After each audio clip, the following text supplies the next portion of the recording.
السلام علیکم پیارے دوستوں، آج میں آپ کو ایک ایسے پھل کے بارے میں بتانے جا رہا ہوں جو قوت مدافعت کو بہت زیادہ بڑھاتا ہے۔ یہ پھل آج کل بآسانی دستیاب ہے اور اس کا نام ہے آلو بخارا، جسے انگریزی میں اوپلم کہا جاتا ہے۔ اس میں اینٹی آکسیڈنٹس اور وٹامن سی کی مقدار بہت زیادہ ہوتی ہے جو جسم کو قوت مدافعت دینے میں بہت فائدہ مند ہے۔ لیکن اس سے پہلے میں آپ کو اس پھل کی تھوڑی سی تفصیل دینا چاہتا ہوں۔ یہ ایک سرخ رنگ کا پھل ہوتا ہے جس کا سائز تقریباً 7 سینٹی میٹر ہوتا ہے۔ کہیں کہیں یہ چھوٹا یا بڑا بھی ملتا ہے۔ اس کی اصل ابتدا چین سے ہوئی اور پھر یہ پوری دنیا میں پھیل گیا۔ آج کے دور میں دنیا کا 50% سے زیادہ آلو بخارا چین میں پیدا ہوتا ہے۔ جب اسے خشک کر لیا جاتا ہے تو اسے برون کہا جاتا ہے، جو کہ ڈرائی فروٹ کے طور پر استعمال ہوتا ہے۔ اس کا ذائقہ کچھ کھٹا میٹھا ہوتا ہے اور یہ ذرا چپچپا بھی ہوتا ہے، جیسے مونگ کی بنی ہوئی کوئی مٹھائی ہو۔ اس میں توانائی کی مقدار 46 کیلوریز فی 100 گرام ہوتی ہے۔ فائبر تقریباً 1.5 گرام ہوتا ہے،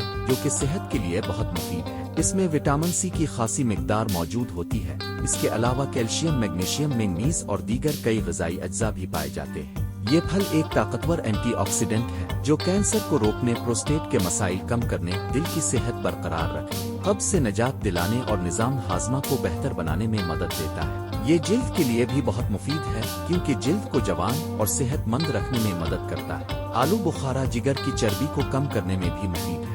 یہ ایک بہترین پھل ہے جو سیزن میں ضرور کھانا چاہیے۔ اس کا ذائقہ پہلے کچھ کھٹا محسوس ہوتا ہے لیکن بہت مزیدار ہوتا ہے۔ اس وقت آلو بخارے کا سیزن چل رہا ہے، اس لیے اسے ضرور آزمائیں۔ اس کا گلیسیمک انڈیکس بھی بہت کم ہے، صرف 2.28، اس لیے یہ ذیابیطس کے مریضوں کے لیے بھی محفوظ ہے۔ تو یہ تھا آج کا معلوماتی ویڈیو۔ اگر آپ کو پسند آیا ہو تو ویڈیو کو لائک اور شیئر ضرور کریں اور ہمارے چینل کو سبسکرائب کرنا نہ بھولیں۔